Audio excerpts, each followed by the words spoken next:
ಮಂಜುನಾಥ ಇನ್ನೂ ಬಂದಿಲ್ವಂತೆ, ಅದಕ್ಕೆ ಇವಳು ಊಟ ಮಾಡದೆ ಕಾಯ್ತಿದ್ದಾಳೆ. ಅದೇನ್ ಭಕ್ತಿನೋ ಅದೇನ್ ಕಥೆನೋ. ಮಂಜು ಇನ್ನೂ ಮನೆ ಬಂದಿಲ್ವಾ? ಇಷ್ಟೊತ್ತಾಗಿದೆ, ಎಲ್ಲಿಗೆ ಹೋಗ್ತಾನೆ ಅವನು? ನಂಗೆ ಗೊತ್ತಿಲ್ಲ. ಇದು 2ನೇ ದಿನ ಅವ್ರು ಲೇಟಾಗಿ ಬರ್ತಿರೋದು. ನಿನ್ನೆ ಮನೆಗೆ ಬಂದಾಗಲೂ ತಡ ಆಗಿತ್ತು. ಯಾಕೆ ತಡ ಅಂತ ನೀನೇನು ಕೇಳಿಲ್ವಾ? ಇಲ್ಲ, ನಾನು ಕೇಳಿದೆ. ನನ್ನನ್ನು ಮಾತಾಡಿಸ್ದೆ ಹಾಗೆ ಹೊರಟೋದ್ರು. ಸರಿ ಹೋಯ್ತು. ಈ ಮನೇಲಿರೋರು ಯಾವಾಗ ನೆಟ್ಟಿಗಿರ್ತಾರೋ ಯಾವಾಗ ತಲೆ ಕೆಡ್ತಾರೋ ಒಂದೂ ಅರ್ಥ ಆಗಲ್ಲ.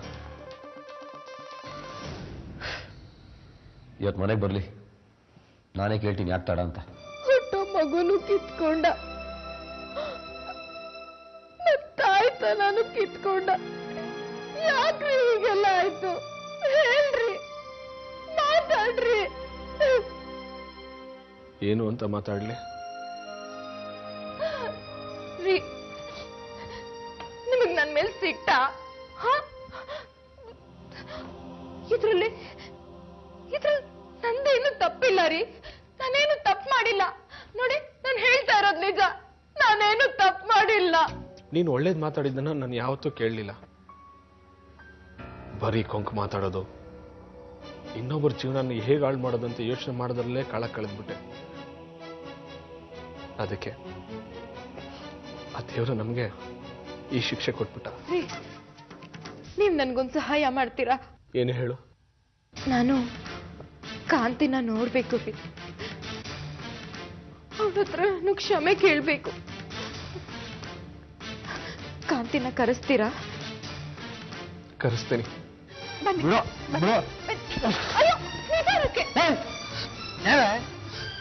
ನಿಧಾನ. ಯಾಕೆ ಮಲ್ಗಿಲ್ಲ ನೀನು? ಹೋಗೆ ಮಲ್ಕೊಳಕ್ಕಾಗಲ್ವ ನಿಂಗೆ? ಮಂಜು, ನೀ ಯಾವನ? ನೀನ್ ಯಾಕೆ ಅಲ್ಲಿ ನಿಂತಿದ್ಯಾ ಲೋಫರ್? ಯಾಕ್ರಿ ಹಾಗೆಲ್ಲ ಮಾತಾಡ್ತಿದ್ದೀರಾ ನೀವು? ನನ್ನನ್ನೇ ಪ್ರಶ್ನೆ ಮಾಡ್ತೀಯಾ? ನಾನು ಯಾರು ಅಂತ ಗೊತ್ತೇನೆ ನಿಂಗೆ?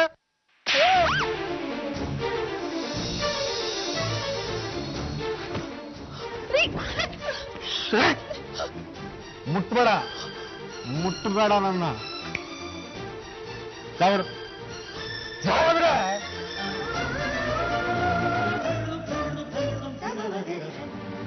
ಬರೀ ತಡವಾಗಿ ಬಂದಿದ್ರೆ ನಾನು ಹೇಳ್ತಿರ್ಲಿಲ್ಲ.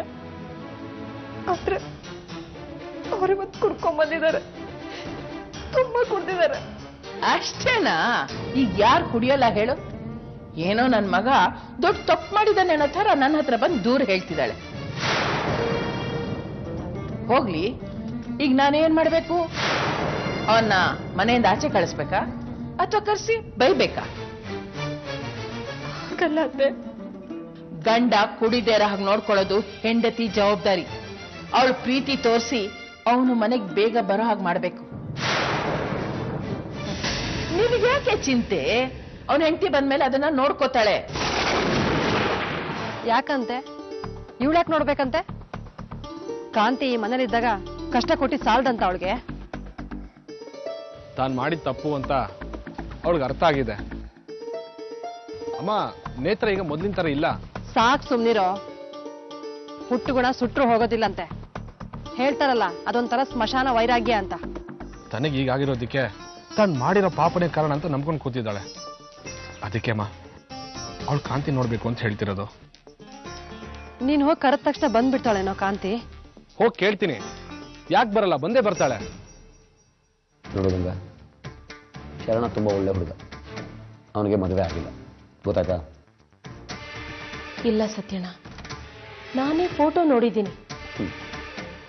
ಅದು ಪುಟ್ಟಣ್ಣ ಒತ್ತಾಯದಲ್ಲಿ ತೆಗೆಸಿರೋ ಫೋಟೋ. ಇಷ್ಟಕ್ಕೂ ನೀನು ನಂಬೇಕಾಗಿರೋದು ನಿನ್ನ ಅನುಭವನ, ಯಾರೋ ಹೇಳಿದ ಮಾತನಲ್ಲ. ಗೊತ್ತಾಯ್ತಾ? ನಿಮ್ಮಿಬ್ಬರನ್ನ ದೂರ ಮಾಡಬೇಕು ಅಂತ ತುಂಬಾ ಜನ ಸಂಚು ಮಾಡ್ತಿದ್ದಾರೆ. ಮೊದಲು ಅದನ್ನು ಅರ್ಥ ಮಾಡ್ಕೊ. ನೀವು ನಿಜವಾಗ್ಲೂ ಶರಣನ ಮೇಲೆ ಪ್ರೀತಿ ಇದ್ರೆ ನೀನು ಅವನನ್ನೇ ಮದುವೆ ಆಗು, ಸುಖವಾಗಿರ್ತೀವಿ.